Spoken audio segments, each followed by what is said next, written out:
वंदे मातरम। बिहार झारखंड की खबरों में आपका स्वागत है। मैं हूं आपके साथ दीपिका सिंघल। चलिए खबरों की शुरुआत करेंगे रांची से बड़ी खबर के साथ। सीएम हेमंत सोरेन से मिलने पहुंचे अविनाश पांडे। यह अहम जानकारी। कांग्रेस प्रभारी बनने के बाद सीएम से पहली मुलाकात हुई है अविनाश पांडे की। अविनाश पांडे के साथ कई कांग्रेसी नेता भी मौजूद रहे।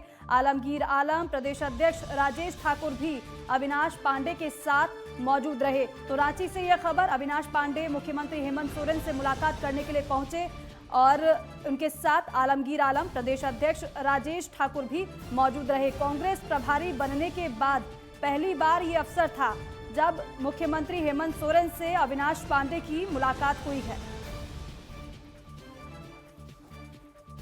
हालांकि मुलाकात के दौरान तमाम बातें हुई हैं, लेकिन बेहद महत्वपूर्ण ये मुलाकात रही है।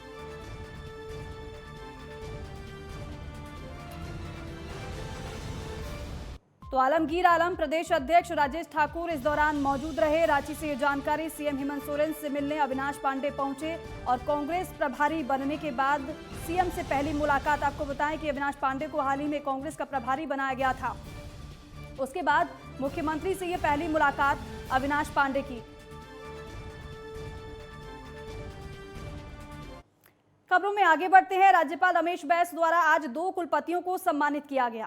राज्यपाल ने विनोबा भावे विश्वविद्यालय के कुलपति डॉक्टर मुकुल नारायण देव और सिदो कान्हू मुर्मू विश्वविद्यालय के कुलपति डॉक्टर सोना झरिया मिंच को कर्नल की मानद उपाधि से सम्मानित किया। इसके साथ ही दोनों कुलपति को अपने अपने विश्वविद्यालय के अंतर्गत एनसीसी ऑफिसर और कैडेट्स के लिए कर्नल कमांडेंट के पद पर नियुक्त किया गया। आपको बता दें कि रक्षा मंत्रालय भारत सरकार से चयनित उन कुलपतियों को ही मानद कर्नल की उपाधि दी जाती है जिन्होंने एनसीसी के विस्तार और उत्थान के लिए अपने विश्वविद्यालय में विशेष योगदान दिया है। इन कुलपतियों ने अपने विश्वविद्यालय एनसीसी कैडेट्स का उचित प्रोत्साहित करने का काम भी किया और इनके इन कार्यों को देखते हुए एनसीसी महानिदेशक की अनुशंसा पर भारत सरकार ने उन्हें कर्नल की मानद उपाधि से सम्मानित करने का निर्णय लिया। समारोह में एनसीसी के वायुसेना और नौसेना अंग के कैडेट्स ने कई हवाई जहाज और समुद्री जहाज के मॉडल्स का भी प्रदर्शन किया।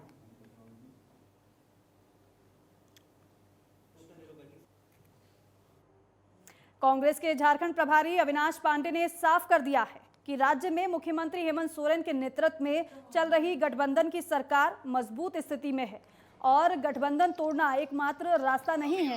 हालांकि उन्होंने ये भी कहा है कि गठबंधन तभी मजबूत रह सकता है जब कार्यकर्ताओं को उचित मान सम्मान मिले। कांग्रेस के झारखंड प्रभारी ने कार्यकर्ताओं से कहा कि जिस दिन पार्टी कार्यकर्ताओं को अपनी ताकत का एहसास होगा उस दिन कांग्रेस को कोई रोक नहीं पाएगा। आपको ये भी बताएं कि दुमका के इंडोर स्टेडियम में कांग्रेस के विधायकों, पदाधिकारियों और कार्यकर्ताओं के साथ प्रमंडल स्तरीय संवाद कार्यक्रम के दौरान अविनाश पांडे के सामने अपनी समस्याएं और पार्टी के बेहतरी और मजबूती के लिए सुझाव रखे गए। आज हमारा कार्यकर्ताओं का काम नहीं होता है। जहां जाइए पुलिस पकड़ लेता है, थाना पकड़ लेता है। ब्लॉक में हमारे कार्यकर्ताओं की बात नहीं चलती है। जिला हमारी बात तो कार्यकर्ताओं की बात नहीं सुनता है, सम्मान नहीं देता है सर। और हम दूसरे पे क्या लालच लगाएंगे सर? मैं ये कहना चाहता हूं सर,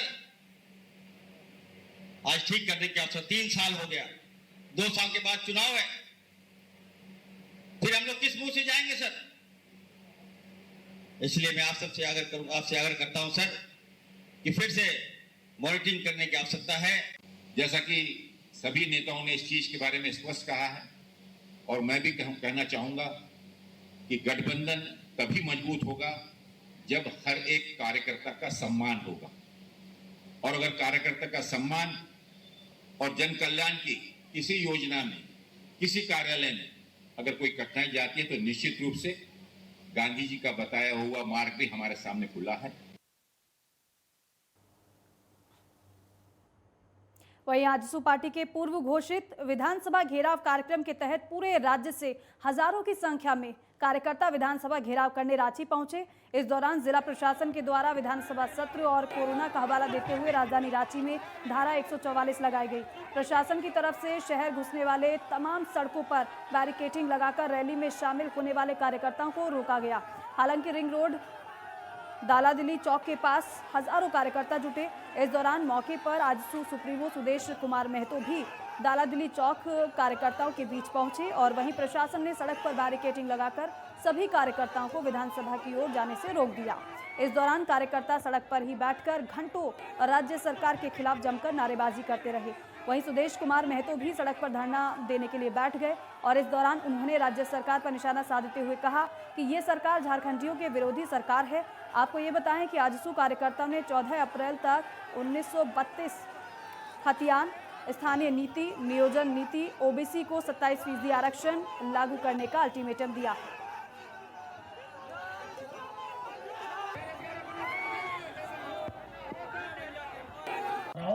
यदि मत है ये मूल विषय है तो सुदेश महतो पूरी पार्टी ऐसे न्यायालय का 10-10 नोटिस 200 नोटिस लेने के लिए तैयार है। को गिरफ्तार किया गया, हमारे कार्यकर्ताओं को जगह जगह पर रोका गया। उसके लाख प्रयास के बावजूद भी आज हजारों कार्यकर्ता आज इस मुकाम तक पहुंचे हैं। तो आप समझ सकते हैं कि हम लोगों का जो डिमांड है वो हर हाल में पूरा होना चाहिए, झारखंड के लिए पूरा होना चाहिए। वहीं चतरा के टंडवा में संचालित एनटीपीसी परियोजना से अपनी 3 सूत्रीय मांगों को लेकर बीते 14 महीनों से प्रदर्शन कर रहे प्रदर्शनकारियों पर आज पुलिस ने लाठीचार्ज कर दिया। इसके बाद पुलिस की लाठीचार्ज देख आसपास के ग्रामीणों ने पुलिस पर पथराव करना शुरू कर दिया। पुलिस और ग्रामीणों के बीच करीब 2 घंटों तक पथराव चलता रहा, जिसके बाद बीच बचाव में पुलिस ने आंसू गैस और हवाई फायरिंग की। इस घटना में 1 दर्जन से ज्यादा ग्रामीणों के घायल होने की सूचना है। वहीं पुलिस ने जेसीबी मशीन की मदद से प्रदर्शनकारियों को धरना स्थल को हालांकि ध्वस्त कर दिया और इससे गुस्साए आक्रोशित ग्रामीणों ने आसपास खड़े करीब 1 दर्जन वाहनों में आग लगा दी।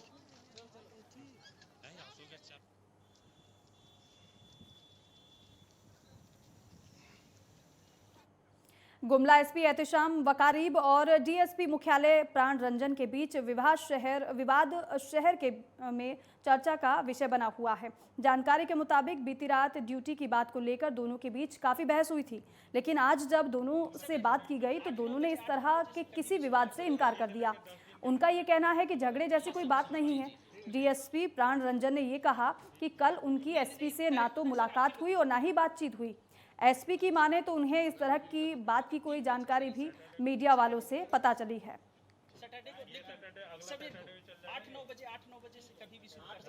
हमें भी सुबह पत्रकार ने फोन किया, उन्हीं के माध्यम से पता चला था। जब डीएसपी साहब से पूछा, बोली नहीं सर ऐसी कोई बात नहीं। बाकी डीएसपी साहब ने बता दिया। आंगन में गिर गया था, स्लिप करके उसका इलाज कराने गया था मैं अस्पताल। क्या वजह से? नहीं, एक और है सर वहाँ पास समय में एग्जैक्ट टाइम तो नहीं पता है। वहीं देवघर जिला प्रशासन द्वारा अंतर्राष्ट्रीय महिला दिवस के मौके पर कल से दहेज प्रथा के खिलाफ मुहिम से नो टू डाउरी कार्यक्रम की शुरुआत की जाएगी और इससे पहले कॉलेजों में विद्यार्थियों के बीच पहुंचकर डीसी मंजूनाथ भजंत्री द्वारा दहेज जैसी सामाजिक बुराई के प्रति जागरूक किया गया। साथ ही विद्यार्थियों को पढ़ाई लिखाई कर आत्मनिर्भर बनने और दहेज के खिलाफ युद्ध लड़ने के लिए भी प्रेरित किया। उपायुक्त ने बताया कि लड़कों को दहेज लेना नहीं है और अपनी बहनों के लिए देना भी नहीं है। दहेज के कारण कन्या भ्रूण जैसी ज्वलंत समस्या पर चिंता जताते हुए उपायुक्त ने लिंग जांच नहीं कराने का आग्रह किया है।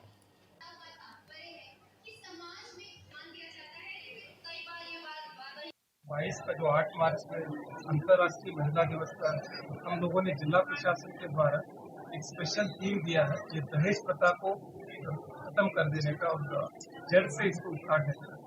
और उसी के संबंध में हर एक कॉलेज में यहाँ हम लोग प्रोग्राम रखे हुए हैं ताकि बालक और यहाँ के बालिकाओं को इसके बारे में बता दें कि दहेज प्रथा के खिलाफ हम लोग युद्ध लड़ना है और खासकर सभी बेटियों को अच्छे से पढ़ना है और अपना आत्मनिर्भर भी बनना है और आत्मविश्वास भी बढ़ाना है। और कोविड को लेकर पिछले 2 सालों के बाद आज कक्षा 1 से लेकर 6 तक के बच्चों की ऑफलाइन क्लास शुरू हो गई है। स्कूल पहुंचते ही बच्चे काफ़ी खुश नजर आए। इस दौरान बच्चों ने बताया कि आज पहली बार 2 सालों के बाद स्कूल पहुंचे हैं। बच्चों ने बताया कि ऑनलाइन क्लासेस में उन्हें काफ़ी ज़्यादा परेशानी आती थी।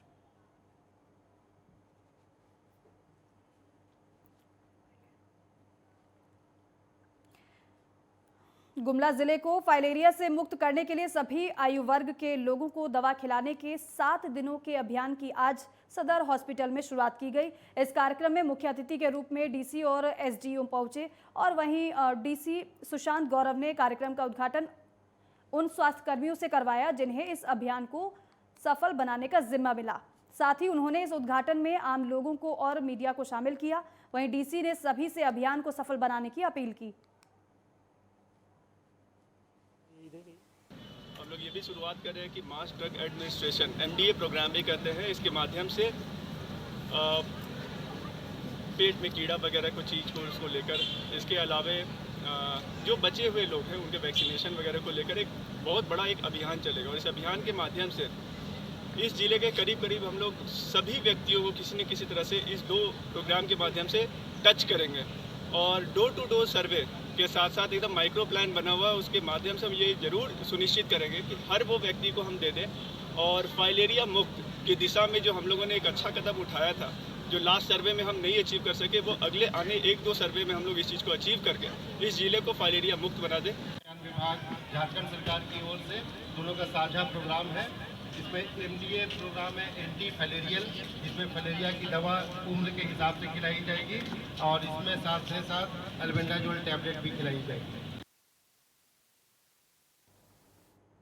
और गंदगी को दूर कर स्वच्छता को अपनाते हुए जिले को फाइलेरिया मुक्त बनाने का आग्रह जिले वासियों से देवगढ़ डीसी मंजूनाथ भजंत्री ने किया। स्थानीय दीनबंधु स्कूल में फाइलेरिया खत्म करने के अभियान के तहत मास ड्रग एडमिनिस्ट्रेशन की शुरुआत की गई।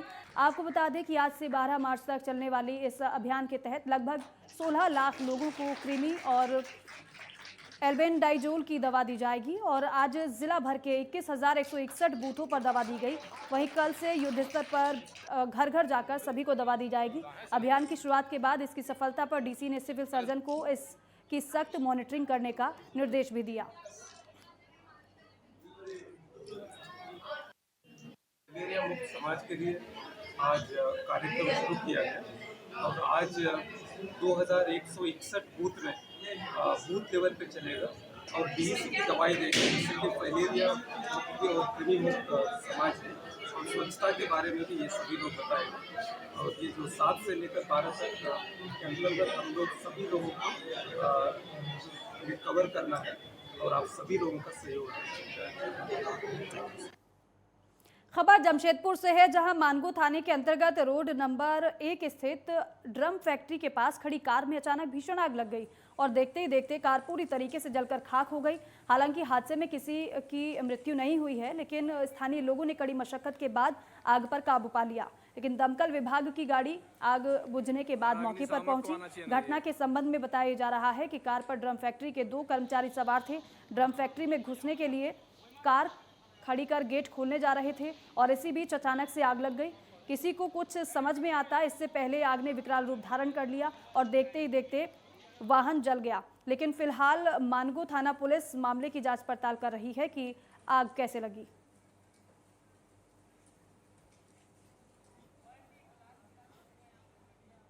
गुमला पुलिस ने गोपनीय सूचना के आधार पर लाखों की गांजा के साथ 2 तस्करों को गिरफ्तार किया है। ये तस्कर कार में गांजा लेकर छत्तीसगढ़ से लोहरदगा की ओर जा रहे थे और SP एहतेशाम वकारीब ने बताया कि उन्होंने गोपनीय सूचना उनको मिली थी, एक कार में गांजा लेकर कुछ लोग जा रहे हैं, जिसके बाद पुलिस ने प्लानिंग कर तस्करों को गिरफ्तार किया है। पुलिस ने इनके पास से 1.25 क्विंटल गांजा बरामद किया है और वहीं 12,000 रुपए नकदी भी तस्करों के पास से बरामद हुई है।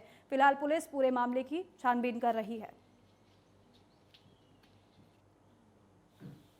तो सुबह 9 बजे करीब एक गाड़ी जो स्कॉर्पियो थी तेज़ी से भागते हुए दिखी, तो थाना प्रभारी जो विनोद है और उनके दल बल की पूरी टीम वहाँ पे थी अलर्ट पोजीशन में। उसको दौड़ा के पकड़ा तो उसमें से लगभग 1.25 क्विंटल गांजा मिला और जो गाड़ी थी स्कॉर्पियो उसको भी जब्त कर लिया गया है। साथ में 12,000 रुपये, 2 वीवो को मोबाइल मिला है और एक पोर्टेबल मशीन मिली जिससे वजन नापते हैं।